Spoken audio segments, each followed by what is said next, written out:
Merci, Monsieur le Président, Monsieur le rapporteur général, chers collègues.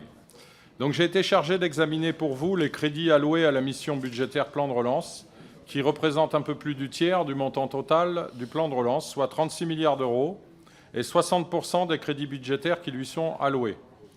Dès l'origine, le choix du gouvernement a été de maintenir un rythme d'engagement et d'exécution des crédits très soutenu.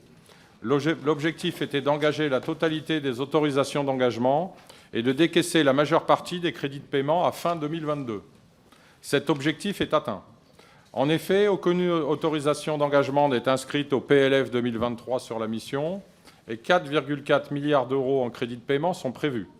En raison du retard pris par certains dispositifs ou de la nature même de ces investissements, la totalité des crédits du plan de relance ne sera pas décaissée avant 2026 au plus tôt. L'extinction des crédits sera néanmoins chaque année plus importante, 2,5 milliards en 2024 et 600 millions d'euros en 2025.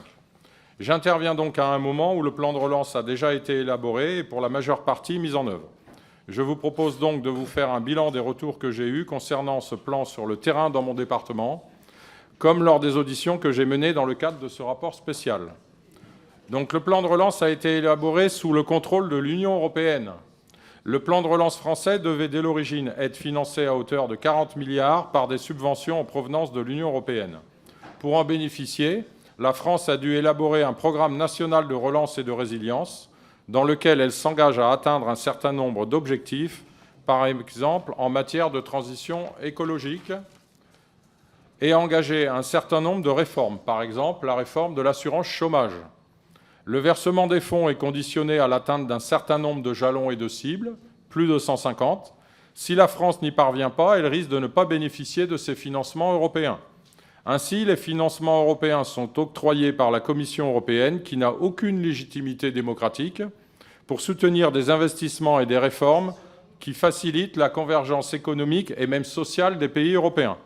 Sur un plan plus positif, le plan de relance a permis de réhabiliter l'échelon départemental, qui a longtemps souffert de la réorganisation de l'action publique. La mise en œuvre du plan de relance a fortement reposé sur les préfets de département et sur les sous-préfets à la relance. Dans les départements où ils ont été proactifs, comme le mien, les entreprises ont pu largement bénéficier des financements en provenance du plan de relance. Le plan de relance a aussi marqué le retour des échelons de proximité dans le domaine économique et a souligné le rôle central des chambres consulaires qui connaissent le mieux les entreprises d'un territoire donné. Je regrette que ce plan de relance n'ait pas été l'occasion d'élaborer une véritable stratégie industrielle pour la France. Ce plan de relance a favorisé un saupoudrage d'actions de soutien économique aux entreprises françaises, plutôt qu'une politique industrielle solide dans des domaines stratégiques. Je déplore également que l'investissement du plan de relance en faveur de l'hydrogène ait essentiellement financé un projet important d'intérêt européen commun, plutôt que nos entreprises françaises. Si les entreprises ont pu largement bénéficier des financements du plan de relance, je constate que certaines n'ont pas pu y avoir accès, soit parce que les appels à projets n'étaient pas conçus à leur attention, soit parce qu'il y a eu des effets d'aubaine. Certaines aides, comme Industrie du futur ou France Num, auraient mérité un périmètre plus large pour bénéficier à un maximum d'entreprises. Le plan de relance a essentiellement financé des projets industriels déjà programmés par les entreprises. Il a été un accélérateur plutôt qu'un déclencheur de ces investissements. Les plus petites entreprises ont eu des difficultés à répondre aux appels à projets, à concevoir leur dossier de candidature et à le déposer dans des délais très courts. J'ai constaté également que certaines entreprises s'inquiètent de ne pas pouvoir mener à bien leurs projets d'investissement en raison de l'inflation des matières premières et s'inquiètent du mécanisme de reprise partielle de l'aide octroyée à la signature du contrat. La guerre en Ukraine a mis à mal la dynamique économique favorable qu'avait enclenché le plan de relance.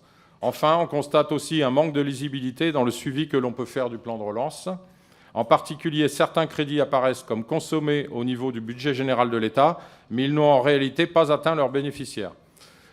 En conclusion, même si les objectifs fixés en septembre 2020 ont été atteints, à savoir amorcer la reprise de l'économie française et faire baisser le chômage dès 2021 par rapport à l'été 2020, l'évaluation doit aussi faire part de l'impact d'autres politiques publiques, comme les mesures de soutien du plan d'urgence suite à la crise Covid, et également donc au plan France 2030. Je vous remercie.